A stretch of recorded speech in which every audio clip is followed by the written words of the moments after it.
Can we just start with the Stockdale paradox? I think it's a really interesting concept.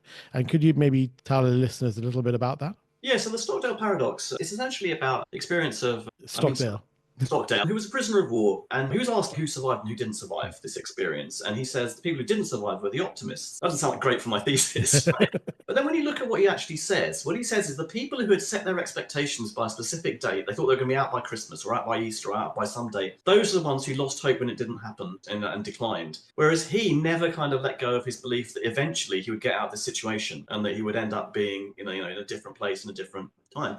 What this actually turns out to be, I mean, he didn't put it this way. I mean, this is my interpretation of what he's saying. This turns out to be kind of an example of a quite widespread distinction between specific optimism and general optimism. Or to use the kind of psychological jargon, you would talk about unrealistic optimism and dispositional optimism. And essentially, and this is kind of very hand-waving, broad brush stuff, so it's a bit more complicated than this, as everything with psychology is. But the unrealistic optimism is when you have an excessively positive view of a specific event or a specific episode in your life or a specific thing that you want to happen or expect to happen, that quite often turns out to be detrimental. It turns out this is kind of clearest in the health context, where if you are wildly optimistic about your chances of not getting ill from smoking, then you say things like, I can give up whenever I like, or my grandfather smoked 80 a day, never did him any harm, and you don't do anything that prevents you, then inevitably you've got a pretty good chance that you are going to get ill from that. Dispositional optimism, on the other hand, is this kind of idea that you go through life can always kind of prepare to think that there is a way forward. It's not kind of pegged to specific events. It's kind of the giant idea that whatever comes along, you'll be able to cope. That there's always a way forward, that you'll always be able to find a way forward. And of course, it's hard sometimes to see that, but that's the kind that seems to yield better results